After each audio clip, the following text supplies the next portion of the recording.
hello sir. Yeah. I'm medium fan of you. And ఇందాక big fan of you అంటే small fan. Medium fan. Okay, okay. Thanks. First of all నాకు actor గారు performance నాకు చాలా బాగా నచ్చింది. ఎవరిది? సేమ్ సైకో లాగానే యాక్ట్ చేసిరు ఆయన. Yeah. ఏం అంటే మీకు తెలుసా సైకో ఎవరైనా? నాకేం తెలియదు, అంటే నాకు మా ఫ్రెండ్స్ తెలుసు అంతే. అంటే అది మీ ఫ్రెండ్స్ ఉన్నారు సైకోలు? అలాంటి kind of person sir. Okay okay. Heroine కూడా చాలా బాగుందండి. థ్యాంక్స్ ఫర్ ఇంట్రొడ్యూసింగ్ గారు. సార్ నేను సలార్ సినిమా చూసిన తర్వాత ఆ సలార్ సినిమా ఎడిట్స్ తోటి రక్త చరిత్ర బీజిఎమ్స్కి ప్రభాస్ అన్నకి ఎడిట్ చేసి ఉంటారు అనమాట. అవి చూసినప్పుడు ఆ ప్రభాస్ అన్నకి ఆర్జీవి గారితో సినిమా ఏమైనా పడుంటే సూపర్ ఉంటుండేది అని అన్నట్టు అనిపిస్తుంటది. మీకు ఎప్పుడైనా అలాంటి ఆలోచన మహేష్ బాబు, ప్రభాస్, ఎన్టీఆర్ అని చాలా పెద్ద స్టార్స్కి చాలా రకాల ఇమేజెస్ ఉంటాయి. వాళ్ళకి ఫ్యామిలీస్కి నచ్చాలి, వీళ్ళకి నచ్చాలి అని రకరకాల ఎలిమెంట్స్ ఉంటాయి. నేను అలా నా కెరియర్లో ఎప్పుడు అలా ఆలోచించలేదు. నేను because I get in to very realistic films and relatable stories. ఆ టైప్లో నేను అసలు ఆలోచించాను నార్మల్గా. అలాంటిది వచ్చినప్పుడు డెఫినెట్గా నేను అలా approach. Thank you sir. Sir నాకు మీ శివ సినిమా ఇంకా సత్య సినిమా చాలా ఇష్టం. మొన్న సందీప్ రెడ్డి వంగ గారితో మాట్లాడేటప్పుడు అలాంటి సినిమా మళ్ళీ తీసా అన్నారు కదా. I'm eagerly waiting for that moment. Okay, thanks. Thank you sir. Ram Gopal వర్మని క్రిటిసైజ్ చేసిన ప్రతి ఒక్కడు ఒక్కరోజన్నా రామ్ గోపాల్ వర్మలా బతకాలనే కోరుకుంటాడు సార్. అది చెప్పాలంటే అంతే సార్. అది చాలా మంది చెప్తారు. అది కోరుకున్నప్పుడు బతికేయచ్చు కదా, ఎవరా పేరు ఒక్కరోజన్నా సరే సార్. ఇట్లా క్రిటిసైజ్ ఎందుకు? మీకు నచ్చితే మొత్తం రోజులు బతకాలి, మళ్ళీ ఉండలేరు సార్ అట్లా మీలాగెవరు.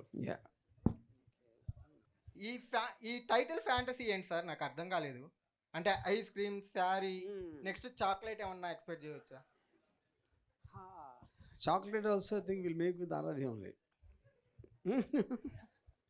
అర్థమైంది అది. See the point. Okay, sorry title అని ఇందాక నేను చెప్పాను ఒకసారి. Because of the context of అది ఎంత పద్ధతిగా ఉన్నా కూడా ఈ క్యారెక్టర్స్ ఇలా వెనకాల పడుతూ ఉంటే అది బుద్ధికి సంబంధించిన విషయం, కానీ ఆ బట్టలు ఏం వేసుకున్నారు అనేది పాయింట్ కాదు అని ఎంఫసైజ్ చేయడం. సార్ బట్టలు అనగానే లైక్ నాకు ఒక చిన్న మైథాలజీలో ఒక చిన్న అది గుర్తొచ్చింది. అంటే ఈ శారీ అది, అంటే ఈ శారీ వల్ల ఒక పెద్ద కురుక్షేత్రమే జరిగింది సార్.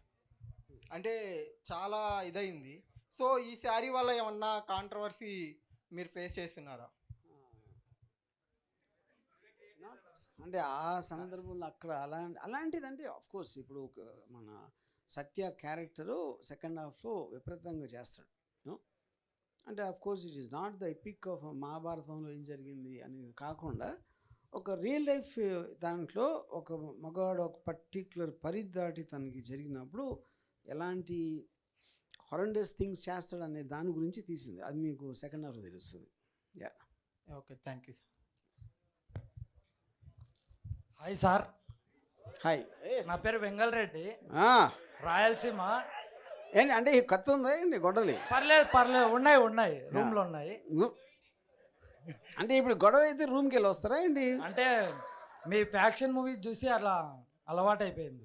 ఓకే సార్, మీరు కడప వెబ్ సిరీస్ తీశారు కదా, అది అందుకు ఇంకా రిలీజ్ చేయలేదు? అది ఎప్పుడూ అయిపోయింది. అది ఎంఎక్స్ ప్లేయర్లో నార్త్లో చేశారు. అది ఇక్కడ రాలేదు కదా అని వస్తుంది. అది దానికోసం వెయిటింగ్. కొద్దిగా ట్రై చేసి రిలీజ్ చేయండి. Okay. Hi sir. Hi. Ya, big fan of your interview sir. మీరు ఎదుటి వాళ్ళకి ఇచ్చే ఆన్సర్స్ కానీ వాటికి చాలా పెద్ద ఫ్యాను. అండ్ ఒక క్వశ్చన్ ఉంది సార్, సినిమాలో అమ్మాయిలు అంటే మీరు ఏది చూస్ చేసుకుంటారు? అమ్మాయి లేకపోతే సినిమాలు చూడను ఫస్ట్. అప్పుడు ఆబ్వియస్లీ ఫస్ట్ పాయింటే కరెక్ట్. ఇప్పుడు సినిమా అనేది మీడియం. దాంట్లో మీకు ఇష్టమైన ఒక క్యారెక్టర్స్ కానీ లేకపోతే ఫర్ ఎగ్జాంపుల్ నేను నా కాలేజ్ టైంలో నేను సినిమాలు చూసేది హీరోయిన్స్ కోసం చూశాను. నేను ఎప్పుడు హీరోస్ కోసం చూడలేదు ఆ టైంలో, యూనో. సో ఇప్పుడు నేను గన్స్ అండ్ థైస్ అని నా బయోగ్రఫీ ఒకటి రాశాను. ఇది ఒక బుక్ కొన్ని సంవత్సరాల క్రితం. దాంట్లో నన్ను ఒక క్వశ్చన్ ఎవరు అడిగితే, why did you come in to films, what inspired you అంటే Amitabh Bachchan's guns and Zeenat Aman's thighs అని చెప్పాను. నేను ఏంటది సిటిజన్ కేన్ లేదా Battleship Potemkin Eisenstein Francis Coppola అలాంటి పేర్లు చెప్పి వాళ్ళు ఒక extraordinary films and stories and moving emotions and landscape of social messages అవి నేను చెప్పలా. నేను వచ్చింది రెండింటి కోసమే. యా, కానీ దానికి వాళ్ళు అవి చూపించడానికి మనకు సందర్భం ఉండాలి కాబట్టి దాంట్లో కథ కూడా పెట్టాను. ఓకే. అండ్ పర్సనల్గా ఇంకో క్వశ్చన్ ఉంది సార్. ఎందుకు సార్ మీకు పవన్ కళ్యాణ్ అంటే అంత కసి? సార్ నేను ఎవరిని ప్రేమించను, ద్వేషించను, ఎందుకంటే రెండు చాలా వాల్యుబుల్ ఎమోషన్స్. నేనేదో సరదాగా నాకు గెల్లటం గిల్లించుకోవడం ఇష్టం.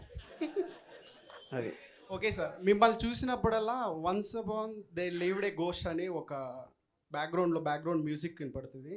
సో మీరు కంబ్యాక్ అవి అందరూ ఆర్జీవి అంటే 10 మందిలో 9 మంది తిట్టుకొని ఒకళ్ళు పొగిడే వాళ్ళ నుంచి 10 మందికి 10 మంది మెచ్చుకునే వాళ్ళలాగా కంబ్యాక్ అవ్వాలని మనస్ఫూర్తిగా కోరుకుంటున్నాను sir. All the best. Okay. For more videos like this, subscribe Big TV channel.